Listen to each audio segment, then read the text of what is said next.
I have this periodic debate with my friend Trudy that basically goes like this. What is the difference between situational narcissism? And by that I mean somebody adopting a narcissistic affect as a trauma response. What's the difference between that and clinical narcissism? And of course, the answer to that is one is clinical. That is something where the behaviors are demonstrated over a period of time, whereas the other one is more short-term, more situational. It's a decent conversation because if a person adopts a narcissistic affect as a trauma response and they are holding true to it for years, it runs the risk of becoming clinical. A pervasive, long-term pattern of grandiosity, constant need of admiration, a lack of empathy, and at least 5 of the following traits: grandiose self-importance, preoccupation with fantasies, belief in uniqueness, sense of entitlement, interpersonal exploitation, lack of empathy, and arrogance. It's really the same with depression as far as that goes. I have felt depressed in my life. I've lost 2 children. One was an abortion when I was 19, and it was because the pregnancy was in the fallopian tube and it wasn't viable, and it broke me, absolutely broke me. And I was depressed, but I was not clinically depressed. I don't have clinical depression. It didn't last more than a few months, and off and on. I mean, that's what happens. You get sad, and sometimes the sad is heavy. The other one was a miscarriage that happened right before the twins, and that was hard. And I was able to avert that by just doing work, because that's a good drug. It really works. You know, you work hard, you get paid, you get rewarded, and you do that until it stops working. And then the sadness hits. But it was situational. And as far as that goes, as far as I can tell, the science suggests that depression as we understand it is actually, situational depression as we understand it is actually an evolutionary function.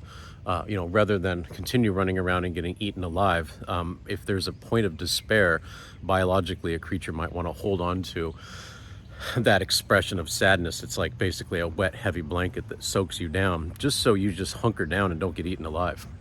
And I imagine the same is true of what we would consider a narcissistic affect, which is not the same as being clinically narcissistic.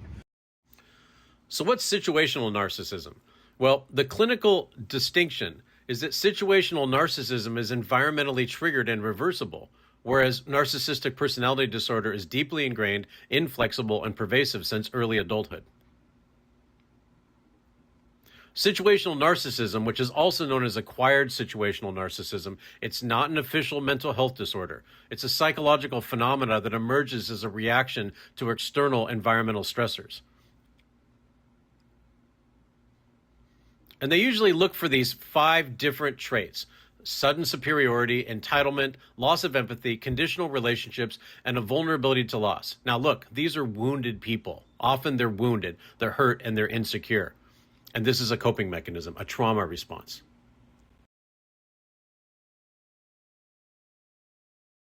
I think the difference between those two is actually pretty important to suss out, because it's this, my endeavors have to do with creating, I guess you could call it a plan B community. People that we work with are doing it because their family didn't work out, for whatever reason.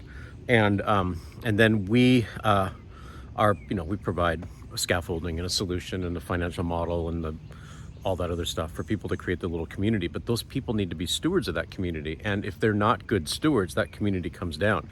Well, that becomes tricky if you can think about it. If people's plan A didn't work, then plan B is a path of some difficulty and often some trauma. There's a guy here in town, Alan Graham, and he runs Community First.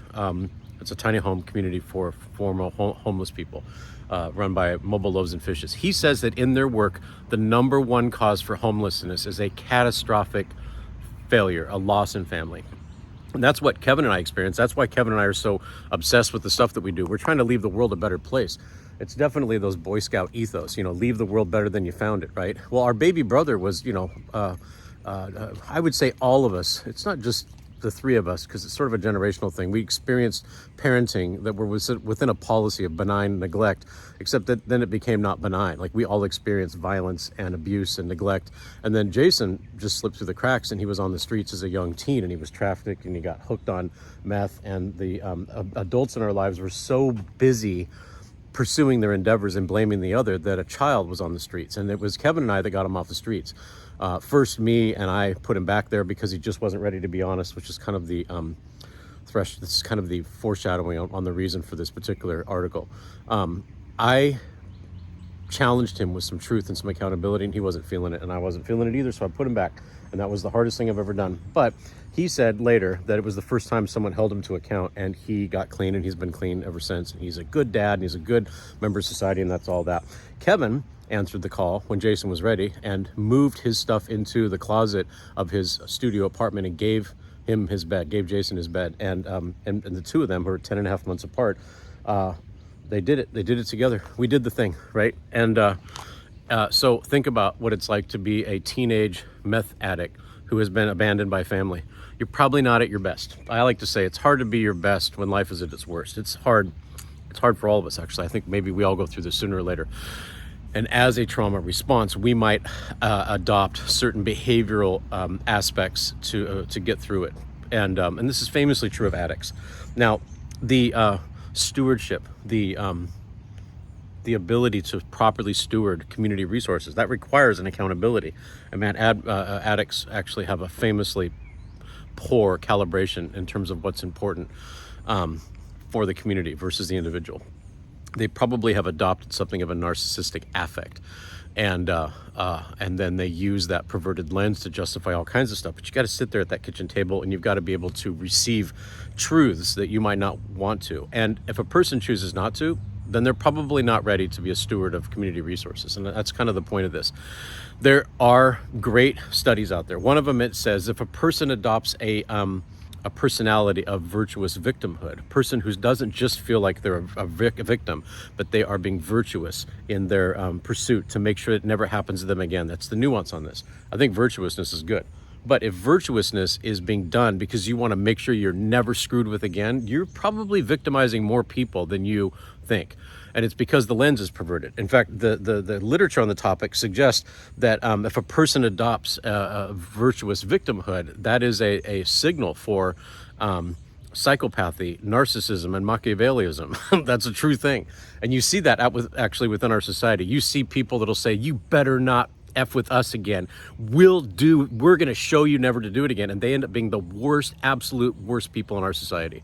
And they just don't have a lens. They don't understand that they are causing more harm than good. And because there's no reason for it. The studies suggest, it doesn't suggest, the studies say that it's a good calculating tactic to adopt a personality of virtuous victimhood because you take more resources than others receive. It is a good tactic if you want to take and take and take and take and not give back. That's actually why it's done. It is like literally a trauma response that becomes a subcultural norm. But if you're trying to create something new, you're going to have to challenge that, right? So you're going to have that person sit at the table and receive truths that they don't want to hear. You could say, yeah, you have every reason to feel like you've been victimized, and you're victimizing others within a ironclad defense of virtuous victimhood, and they're not going to want to hear it. Though I'll tell you that that's not what's going to happen. In fact, we get a lot of that in our endeavors because, like I said, they're not plan A people, they're plan B. They're trying to chase down their dream for a misfit island of misfit toys, and they are a mess sometimes, right? And they can be very slippery. And so what they need to do is sit down at that table, eat that sandwich, receive truths that they don't want to hear, and refresh the screen and realize that there might have been a time when they were probably okay. They experienced traumas. They adopted a narcissistic affect as a trauma response. And now it's been years, and now they look pathologically narcissistic. Man, that's tricky. How do you back out of that? The way you back out of that is by refreshing the screen, by receiving truths that you might not want to hear that are a reflection of what's going on around you. And here's the thing. People don't want to do that. They create an echo chamber of supporters who will give them all the support that they need, which is to say no pushback whatsoever. So, that's kind of how it's done. And I like to say it like it begins at the kitchen table, because there's no such thing as a person who's angry while eating a delicious sandwich. It's just not a thing.